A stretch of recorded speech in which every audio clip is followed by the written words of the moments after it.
ऐसे एक्टर्स जो एक्टिंग के दौरान एक्टिंग नहीं कर रहे थे। तो सबसे पहले देखो फिर हेरा फेरी मूवी में जब अक्षय कुमार, सुनील शेट्टी और परेश रावल को हेरा फेरी करने का प्लान बता रहे होते हैं, तब अक्षय पाजी कुछ ऐसा करते हैं।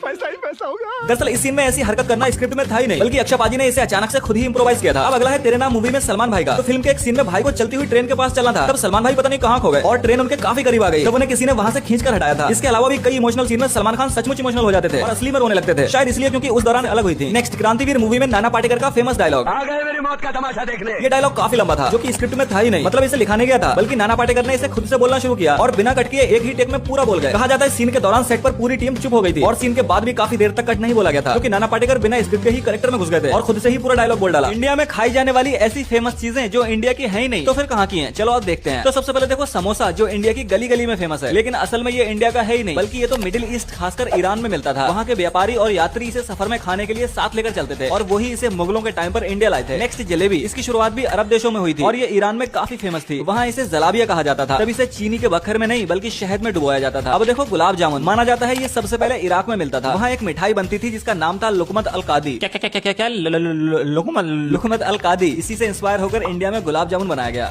देखो शॉपिंग मॉल में कपड़ों को चोरी से बचाने के लिए उन पर ये सिक्योरिटी टैग्स लगाए जाते हैं, जिन्हें इलेक्ट्रॉनिक आर्टिकल सर्विलेंस टैग भी कहा जाता है। इनके अंदर एक छोटा इलेक्ट्रॉनिक सर्किट या मैग्नेट होता है, इसे डिटेक्ट करके मॉल के गेट के पास लगे सेंसर्स अलार्म बजा देते हैं। लेकिन फिर भी अगर कोई कपड़े चुरा ले तो वो इस टैग को हटा नहीं पाएगा, क्योंकि आप इसे जितना खींचोगे ये उतना ही टाइट होता जाएगा। और अगर आपने इसे जबरदस्ती तोड़कर खोलने की कोशिश की तो इसके अंदर की परमानेंट इंक कपड़े पर परमानेंट दाग लगा देगी, या फिर टैग को जबरदस्ती खींचकर खोलने पर ये कपड़े को फाड़ भी देता है। इसलिए इसे मॉल वाले ही अपने खास डिवाइस से आसानी से खोल पाते हैं। क्या कोई इंसान पूरी दुनिया पैदल घूम सकता है? जो कि एक बहुत ही मुश्किल काम है, लेकिन इनसे मिलो। इनका नाम है जीन बेलेवियो, जो कनाडा के रहने वाले हैं। इन्होंने 1998 में सोचा क्यों ना पूरी दुनिया पैदल ही घूम ली जाए। तब ये सन 2000 में घर से निकल पड़े, सिर्फ चलकर पूरी दुनिया देखने के लिए। इन्होंने कनाडा से होते हुए north America, south America, Europe, Africa, Australia और एशिया सब महाद्वीप पैदल घूमे। 2007 या 8 के आसपास ये इंडिया से होकर भी गुजरे थे। इन्होंने पूरे 11 साल तक पैदल सफर किया। जिनका मानना था कि दुनिया इतनी बुरी नहीं है जितनी हमें लगती है। इसी चीज को एक्सप्लोर करने के लिए इन्होंने अपना सफर शुरू किया। असल में हम लोगों को जिस नजर से देखते हैं हम उन्हें वैसा ही पाते हैं। मतलब नजर अच्छी तो दुनिया अच्छी, नजर बुरी तो दुनिया बुरी। क्या तुमने बिल्लियों की इस खास बात पर ध्यान दिया है कि जब वो चलती हैं तो अपने पिछले पांव बिल्कुल वहीं रखती हैं जहां उन्होंने अपने अगले पांव रखे होते हैं? पर ये ऐसा करती क्यों है? दरअसल बिल्लियों की इस कैट वॉक को डायरेक्ट रजिस्टरिंग वॉक भी कहते हैं, जो बिल्लियों की एक प्रेडेटरी इंस्टिंक्ट की कला है जिसे प्रकृति ने इन्हें सिखाया है। और ज्यादातर ये ऐसे तब चलती हैं जब इन्हें शिकार करना हो या जब इन्हें चुपके से कहीं से निकलना हो, क्योंकि पिछले पैर अगले वाले पैर के निशान पर रखने से पत्ते, टहनियां या मिट्टी कम हिलती है और आवाज नहीं होती। हर स्टेप कंट्रोल में रहता है। उनकी बॉडी में कोई फालतू मूवमेंट नहीं होती, सिर्फ जरूरी मसल्स का ही इस्तेमाल होता है और शिकार को पता भी नहीं चलता कि शिकारी पास आ चुका है। मैं गारंटी देता हूँ कि तुम्हें आज तक कोल्ड ड्रिंक की बोतल का ये सीक्रेट नहीं पता होगा। तो तुमने आज तक बहुत सारी कोल्ड ड्रिंक्स भी होंगी, लेकिन तुमने कभी शीशे वाली बोतल के ढक्कन पर ध्यान दिया, जिसे हम बचपन में घर के दरवाजों पर बैठकर खेलते थे? इन ढक्कनों पर ये बहुत सारी धारियां बनी होती है। अब अगर तुम्हें लगता है कि ये ढक्कन को ओपनर में फंसाकर खोलने के लिए होती होंगी, तो सिर्फ ऐसा नहीं है। दरअसल इस ढक्कन का आविष्कार अमेरिकी इन्वेंटर विलियम पेंटर ने 1892 में किया था। उन्होंने इसमें ये पूरी 21 धारियां बनाई थी। ये धारियां कम होने से बोतल की गैस लीक हो रही थी और ज्यादा होने से ढक्कन कमजोर हो जा रहा था। तब उन्होंने ढक्कन बनाकर बहुत सारे टेस्ट किए और एंड में 21 धारियां परफेक्ट बैठी, इससे मजबूती के साथ बोतल सील पैक हो गई। तब से यही पैटर्न आज तक बियर और कोल्ड ड्रिंक्स की बोतल के कैप में यूज हो रहा है। तो अब जब भी तुम कोल्ड ड्रिंक पियो तो